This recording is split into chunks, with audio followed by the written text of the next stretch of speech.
Hello दोस्तों, आप सबका स्वागत है। आज हम देखने वाले हैं राज्यपाल, और इसमें हम सिर्फ राज्यपाल से संबंधित अनुच्छेद याद करेंगे। और अनुच्छेद कैसे याद करें ये हम देखने वाले हैं। देखिए, अनुच्छेद के लिए आपके पास बुक्स भी रखी होगी, बहुत सारी वीडियो से आपने देखे भी होंगे अनुच्छेद, और राज्यपाल के बारे में डिटेल से पढ़ा भी होगा। और राज्यपाल के बारे में डिटेल से हम जो भी पढ़ते हैं वो हम लगभग जितने भी एग्ज़ाम दे चुके हैं उनसे हम क्वेश्चन है वो कवर कर ही चुके हैं। फिर भी हमें क्या है कि अनुच्छेद याद नहीं रहते हैं, तो आज हम अनुच्छेद कैसे याद करें ये देखने वाले हैं। तो हमें कोई चीज़ पढ़ना ही काफ़ी नहीं होता, उसके बारे में डिटेल से जानना ही ज़रूरी नहीं होता, उसको याद रखना बहुत ज़रूरी होता है। उसको याद कैसे करें, ये आपके लिए 4th ग्रेड के लिए रामबाण क्लास होने वाली है, क्योंकि राज्यपाल से संबंधित कम से कम ये मानिए 2 क्वेश्चन तो आएंगे ही आएंगे। और वो कैसे आएंगे, वो ऐसे आएंगे क्योंकि वो मंत्री और मुख्यमंत्री के साथ संपर्क साधते हुए 2 क्वेश्चन ज़रूर देंगे। जैसे कि 167 में उल्लेख है कि मंत्रियों के बारे में या राज्य के प्रशासनिक तंत्र के बारे में क्या है वो राज्यपाल को सूचना देगा। ये 167 में लिखा है, तो इस तरह से आएगा। तो देखिए, अनुच्छेद 361 कैसे याद करें। देखिए, अनुच्छेद 361 में 4 आर्टिकल हैं। अनुच्छेद 361(1), अनुच्छेद 361(2), 3 और 4। कैसे याद करें। 361 में क्या लिखा है कि न्यायालय यानी राज्यपाल। 361(1) देखते हैं पहले। 361(1) में क्या लिखा है कि राज्यपाल है वो अपने कार्यों के लिए न्यायालय के प्रति उत्तरदायी नहीं है। यानी कोई राज्यपाल बन गया है और राज्यपाल ने अपने पद पर रहते हुए जितने भी कार्य किए हैं, जितने भी भाषण दिए हैं, जितने भी सूचनाएं दी हैं, जितने भी अध्यादेश जारी किए हैं, उनके लिए राज्यपाल है वो न्यायालय के प्रति उत्तरदायी नहीं है। और जब वह न्यायालय के प्रति उत्तरदायी नहीं है तो उसके प्रति कार्रवाई नहीं हो सकती। नेक्स्ट 361(2), तो उसके प्रति कार्रवाई भी नहीं की जाएगी। यानी 361(1) कैसे याद रखें। 361(1) में राज्यपाल अपने कार्य के लिए न्यायालय के प्रति उत्तरदायी नहीं है, और जब वह न्यायालय के प्रति उत्तरदायी नहीं है तो फिर 361(2) में उसके प्रति कोई भी कार्रवाई नहीं की जाएगी, कोई भी कार्रवाई नहीं की जाएगी, कोई भी आपराधिक कार्रवाई नहीं की जाएगी। और जब आपराधिक कार्रवाई की नहीं जा सकती, जब आपराधिक कार्रवाई 361(2) के तहत की ही नहीं जा सकती, तो फिर उसके लिए आदेश, गिरफ्तारी का आदेश भी नहीं दिया जा सकता। 361(3), फिर उसके लिए गिरफ्तारी का आदेश भी नहीं दिया जा सकता। लेकिन हमने सुना है, अब लास्ट है 361(4), लेकिन हमने सुना है कि उसके खिलाफ सिविल कार्रवाई की जा सकती है। उसके खिलाफ राज्यपाल के खिलाफ सिविल कार्रवाई की जा सकती है, ये हमने सुना है। तो ये हमने सुना है तो वो 361(4) में सुना है, क्योंकि अब लास्ट क्या बचा, 361(4) बचा, जो बाकी बचा वो 361(4) में आ जाएगा। यानी सिविल कार्रवाई की जा सकती है, लेकिन इसके लिए सिविल कार्रवाई हेतु कुछ शर्तें हैं कि उन्हें सही समय पर सूचना देना ज़रूरी है, उसके बारे में जानकारी देना ज़रूरी है, क्यों उसे गिरफ्तार किया जा रहा है उसको, है ना। तो इस तरह से 361 हमने देखा, हमने याद करने का तरीका देखा है, और याद करने का तरीका बहुत ज़रूरी है, क्योंकि पूछ लेते हैं कि राज्यपाल के खिलाफ न्यायालय द्वारा कोई गिरफ्तारी का आदेश नहीं दिया जा सकता। ये किस में है, 303 में, 361 सब क्लोज 3 में है। तो अनुच्छेद 361 कैसे याद करें। देखिए, ऐसे याद करें। 361(1) के राज्यपाल अपने कार्य के लिए, राज्यपाल अपने पद पर रहते हुए अपने कार्य के लिए न्यायालय के प्रति उत्तरदायी नहीं है, और जब वह न्यायालय के प्रति अपने कार्य के लिए उत्तरदायी नहीं है तो उसके खिलाफ कार्रवाई नहीं की जा सकती। मैं भाई उत्तरदायी नहीं हूँ, मैं राज्यपाल हूँ, और 361(1) में मैं राज्यपाल हूँ, और जब मैं उत्तरदायी नहीं हूँ 361(1) में, तो 361(2) में मेरे खिलाफ कार्रवाई नहीं की जा सकती, और जब मेरे खिलाफ 361(2) में कार्रवाई नहीं की जा सकती तो फिर मेरे खिलाफ 361(3) में आदेश कैसे दे सकते हैं गिरफ्तारी का, और 361(4) में सिविल कार्रवाई की जा सकती है, लेकिन उसके लिए कुछ शर्तें हैं। तो ये है अनुच्छेद 361। आई होप आपको याद है, हो गया होगा। आगे चलिए, आप देखिए सब क्लोज वाले देखते हैं, और वैसे तो सब क्लोज वालों में अगर देखा जाए तो अनुच्छेद 154(2) पूछा जा चुका है एग्जाम में। अनुच्छेद 154(2) पूछा जा चुका है, तो 154 सब क्लोज 2 है, वो आप याद कर लीजिए। बाकी में सब क्लोज की बात करें तो महत्वपूर्ण 361 हो गया, 156 1 2 3 4, 158 1 2 3 4, ये 2 अनुच्छेद और बच जाते हैं और इसके सब क्लोज बच जाते हैं। बाकी सब सिंगल याद करने हैं। हाँ, 154(2) है वो पूछा जा चुका है, तो वो भी आपको याद करना पड़ेगा।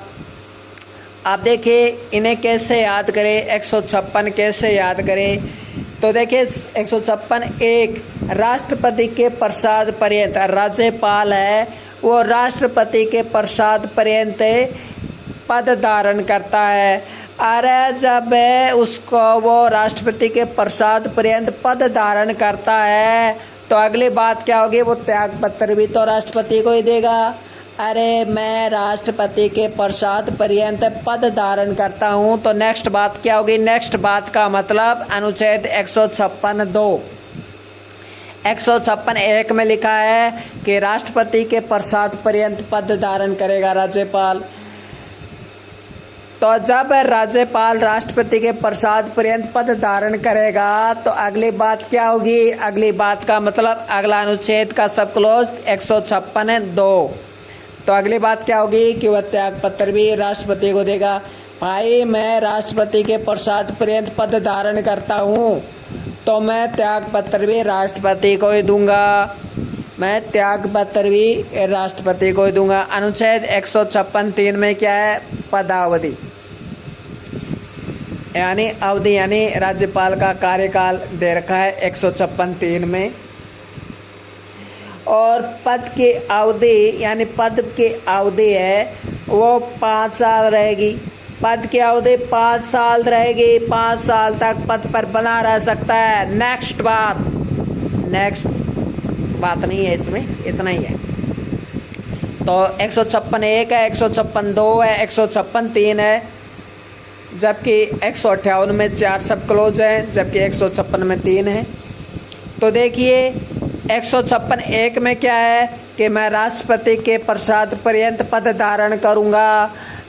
अगली बात का मतलब अगला अनुच्छेद 156(2). अगली बात, अगर मैं राष्ट्रपति के प्रसाद पर्यंत पद धारण करूंगा तो मैं त्याग पत्र भी राष्ट्रपति को दूंगा, त्याग पत्र भी। और 156(3) में पदावधि का उल्लेख है। तो 156(1) में राष्ट्रपति के प्रसाद पर्यंत पद धारण करूंगा, 156(2) में त्याग पत्र दूंगा राष्ट्रपति को, और 156(3) में पदावधि का उल्लेख है। अगला है अनुच्छेद 158(1). अब इसे कैसे याद करें, अनुच्छेद 158(1) किसी सदन का सदस्य न होगा। राज्यपाल किसी भी सदन का सदस्य नहीं होगा। अगली बात 158(2) लाभ का पद धारण नहीं करेगा। किसी सदन का सदस्य न होगा, और जब किसी सदन का सदस्य ही न होगा तो फिर वो लाभ का पद धारण कैसे करेगा, यानी वो लाभ का पद धारण नहीं करेगा। मतलब किसी सदन का सदस्य नहीं होगा, इसका मतलब वो लाभ का पद धारण नहीं करेगा। देखिए कैसे याद करें, किसी सदन का सदस्य नहीं होगा। मान लीजिए मैं किसी सदन का सदस्य न होगा अनुच्छेद 158(1) में, यानी सदन का सदस्य तो वैसे होगा लेकिन किसी अन्य सदन का सदस्य नहीं होना चाहिए, लाभ का पद धारण नहीं करेगा, 158(2) में लिखा है। और 158(3) में है वेतन भत्तों का निर्धारण संसद करेगी।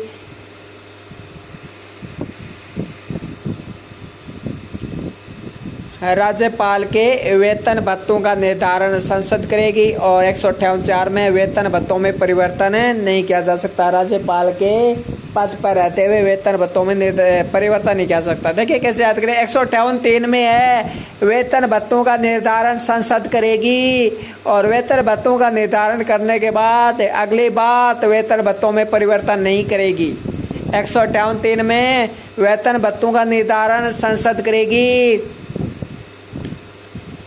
वेतन भत्तों का निर्धारण संसद करेगी। हालांकि जो वेतन है वो राज्य की संचित निधि से दिया जाता है। जब राज्यपाल 2 राज्यों का राज्यपाल हो तब उसके वेतन भत्तों का निर्धारण है वो राष्ट्रपति करता है। 158(4) में वेतन भत्तों में परिवर्तन नहीं किया जा सकता। तो आइए हम एक बार इसको याद करने की कोशिश करें। 158(1) में है किसी सदन का सदस्य नहीं होगा।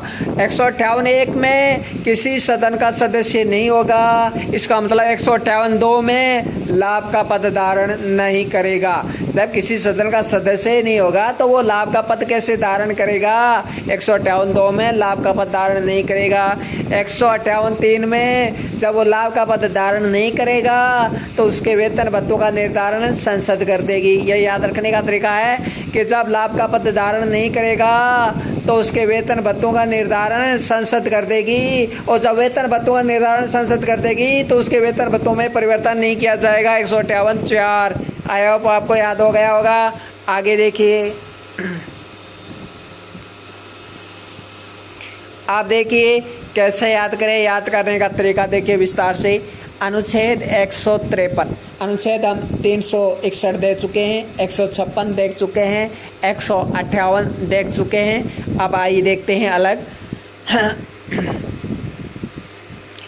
153, पहले एक राज्यपाल होगा और जैसे ही राज्यपाल हो जाए 154 में उसको कोई कार्य दे दिया जाए, यानी कार्यपालिका, यानी कार्य का पालन करने के लिए शक्ति दे दी जाएगी। जैसे मान लीजिए मैं राज्यपाल हूँ, 153 से शुरू होता है राज्यपाल, 162 तक उल्लेख है, 153 से 162 तक उल्लेख है। क्योंकि 163, 164, 165 में मुख्यमंत्री और मंत्री का उल्लेख है। फिर 168 से शुरू हो जाता है विधान मंडल। तो देखिए 153 में एक राज्यपाल होगा, और जैसे राज्यपाल वो बन जाएगा ना तो उसको कार्य का पालन करने के लिए कोई शक्ति दे दी जाएगी, यानी कार्यपालिका शक्ति प्रदान कर दी जाएगी। और जैसे ही कार्यपालिका शक्ति प्रदान कर देंगे, जैसे कि मैं मान लीजिए 153 के अंतर्गत 153 से हम लगातार चलेंगे, 153, 154, 155, 156, 157, 158, 159, 160, 161, 162, 162 तक हम लगातार चलेंगे। तो ट्रिक देखिए लगातार ही है। मैं राज्यपाल हूँ और मुझे कार्य का पालन करने के लिए शक्तियाँ प्रदान की गई है। अरे कार्य का पालन करने के लिए शक्ति प्रदान तो कर दे, लेकिन मेरी नियुक्ति तो कर दो यार। अब कार्य के पालन करने के लिए शक्ति दे दी, हो सकता है कल मेरी शक्ति छीन ले, कह दे कि तू नियुक्ति नहीं हुआ तो मुझे नियुक्त किया जाएगा, और नियुक्त करते ही मुझे बताया जाएगा कि तू इतने साल तक नियुक्त किया गया है। यानी नियुक्ति के बाद पदावधि, और पदावधि के साथ ही त्याग पत्र आता है। आपसे पूछा जाए कि राज्यपाल की पदावधि का उल्लेख किसमें? 156 में। राज्यपाल की पदावधि का उल्लेख किसमें? 156 में। राज्यपाल की त्याग पत्र का उल्लेख किसमें? 156 में। तो एक राज्य का राज्यपाल, मान लीजिए मैं राज्य का राज्यपाल हूँ और मुझे कार्य का पालन करने के लिए शक्ति प्रदान कर दी गई है। राज्यपाल तो बना दिया, अब कोई कार्य भी दे दो, कार्य का पालन करने के लिए शक्ति तो दे दो। सिर्फ राज्यपाल बना के ऐसे टुल्लू सा बना के बैठा दिया। अरे कार्य का पालन करने के लिए कोई शक्ति तो प्रदान करो। शक्ति प्रदान कर दी मुझे कार्य का पालन करने के लिए, अब मुझे करते पालन तो कर दिया, शक्ति तो दे दी कार्य का पालन करने के लिए, लेकिन मुझे अब नियुक्त तो करो। हो सकता है कल को ऐरा गैरा कोई मुझसे शक्ति छीन ले कि तू कोई पद पर ही नहीं है भाई, ऐसे कैसे आके बैठ गए कुर्सी पे, तो मुझे नियुक्ति तो दो। नियुक्ति दे दी। नियुक्ति देते ही मुझे बताया गया कि तू इतने साल के लिए पदावधि, यानी इतने साल के लिए तू बना है, और इतने साल के लिए बनने को क्या कहते हैं, पदावधि कहते हैं, पद की अवधि। तो भाई तू इतने साल के लिए बना है और तू इतने साल के लिए बना है, तू इसको त्याग बदल देगा। अचानक से तेरे मन में आ गए तो मैं बन गया, अरे यार मैंने जोर आ रहे है बनता है, मैं 5 साल के लिए बढ़िया, अरे 5 साल कटना है मेरे बहुत काम करवाई, तो जी मावा तो त्याग पत्र दे दिए तू राष्ट्रपति ने। पद के अवधि पर मैं बैठ गया। अब मुझे ये नहीं पता कि मेरे में क्या क्या योग्यता, कहते हैं ना कि कोई व्यक्ति को नौकरी दे दी जाती है और उसको ये पता ही नहीं होता कि उसमें योग्यता क्या क्या है। अब पदावधि पर बैठा दिया, अब मुझे मेरी योग्यताएं बताने गिनाने लगे वो मंत्री मुख्यमंत्री मंत्री सब आगे हो गए थे और मुझे मेरी योग्यताएं गिनाने लगी। योग्यता गिनाते गिनाते उसने सेवा शर्तें भी रख दी। बोली ये सेवा शर्तें हैं राज्यपाल जी, ये से योग्यताएं तो हमने बता दी, लेकिन हमारे भी कुछ सेवा शर्तें हैं। तो सेवा शर्तें बताई और सेवा शर्तें बताते सेवा शर्तें बता दी। अब सेवा शर्तें बताई, क्या सेवा शर्त बताई कि आपको अब शपथ लेनी है। ये याद करने का तरीका है, इसे इंटरलिंक मत कर लेना कि राज्यपाल के बारे में ये विशेषताएं हैं, ये ऐसा नहीं है, ये याद करने का तरीका है। सेवा शर्तें बताते सेवा शर्त क्या बताई, सेवा शर्त बताई कि आपको शपथ लेनी है। अरे भाई सेवा शर्त बताई कि आपको शपथ लेनी है। 160 मैंने ब्लैंक छोड़ा है, हालांकि 160 में ये है कि जब राष्ट्रपति का पद रिक्त हो जाए तो उपराष्ट्रपति है वो राष्ट्रपति के कर्तव्यों का निर्वहन करेगा। 160 में ये है। और जब उपराष्ट्रपति राष्ट्रपति के कर्तव्यों का वहन करेगा तो कार्यपालिका की शक्ति का विस्तार बढ़ जाएगा। कार्यपालिका शक्ति तो देती थी ना 154 में, और जब उपराष्ट्रपति राष्ट्रपति के कार्यों का निर्वहन करेगा तब कार्यपालिका 161 में समाधान की शक्ति है। 161 में समाधान की शक्ति है और 162 में कार्यपालिका की शक्ति का विस्तार है। जब 161 में राज्यपाल को समाधान की शक्तियां मिल जाएगी तब कार्यपालिका की शक्ति का विस्तार 162 में बढ़ ही जाएगा, है ना। अरे भाई कार्य का पालन करने के लिए तो शक्तियां दे ही दी गई थी 154 में, अब 161 में समाधान की शक्ति दे दी तो फिर तो कार्यपालिका की शक्ति का विस्तार तो 162 में बढ़ ही जाएगा। अब याद करने का तरीका क्या है कि कार्यपालिका की शक्ति का विस्तार कब बढ़ गया, कार्यपालिका की शक्ति का विस्तार तब बढ़ गया जब राज्यपाल को समाधान की शक्ति भी मिल गई, और समाधान की शक्ति 161 में है तो इसका मतलब 162 में कार्यपालिका की शक्ति का विस्तार है बढ़ गया। 163, 164, 165 ये मंत्री और मुख्यमंत्री से संबंधित हैं। 163, 164, 165 ये मंत्री और मुख्यमंत्री से संबंधित हैं। हालांकि 167 भी मंत्री, मुख्यमंत्री और राज्यपाल तीनों से ही संबंधित हैं। 166 में क्या करेगा, मंत्रियों को कार्य आवंटन के नियम बनेगा। वैसे 166 सब क्लोज 2 में इसका उल्लेख है। 166 सब क्लोज 2 में इसका उल्लेख है कि मंत्रियों को कार्य आवंटन के नियम कौन बनाएगा, तो मंत्रियों के लिए कार्य आवंटन के नियम है राज्यपाल बनाएगा। बाकी के काम मुख्यमंत्री देख लेगा, यानी कौन सा विभाग देना है किस मंत्री को, क्या हेर फेर उनके मंत्रियों क्या आवंटन में, उनके विभाग में हेर फेर बदल करना, उनके नामों की सूची बनाना, उनको विभाग प्रदान करना, ये सब मुख्यमंत्री का काम है। लेकिन आपसे पूछा जाए कि मंत्रियों के कार्यों के आवंटन के नियम कौन बनाता है, राष्ट्रपति, राज्यपाल, संसद या विधानसभा, तो कौन बनाएगा, राज्यपाल। तो मंत्रियों कार्य आवंटन के नियम 166 में है और 167 बहुत बार पूछा गया है कि मंत्रियों को जानकारी देना, मुख्यमंत्री वो मंत्रियों के बारे में या प्रशासन के विभाग के बारे में राज्यपाल को जानकारी देगा। इसका उल्लेख किसमें है, अनुच्छेद 167 में है। तो ये इतने अनुच्छेद हैं। बाकी आप जानते हो कि राज्यपाल अनुच्छेद 176 के तहत विधानसभा में अभिभाषण देगा, 177 के तहत विधानसभा में विशेष अभिभाषण देगा। बाकी नियुक्तियों से संबंधित अनुच्छेद हैं कि किस अनुच्छेद के तहत किसकी नियुक्ति की जाएगी, इसका उल्लेख दिया जाता है। 192 अनुच्छेद अनुच्छेद 191 में आपको पता है चुनाव संबंधी, चुनाव के आधार पर यानी चुनाव अधिकारी से परामर्श करके वो जिसने भी चुनाव गलत तरीके से लड़ा है यानी उसको हटा सकता है चुनाव अधिकारी से बात करके। अनुच्छेद 191 में इसका उल्लेख है। बाकी इतने ही अनुच्छेद हैं, इनके अलावा अनुच्छेद कुछ खास नहीं है। बाकी अनुच्छेद 330, 332 वगैरह भी हम नहीं पढ़ेंगे। 330, 332 बताइए किस किस से संबंधित है।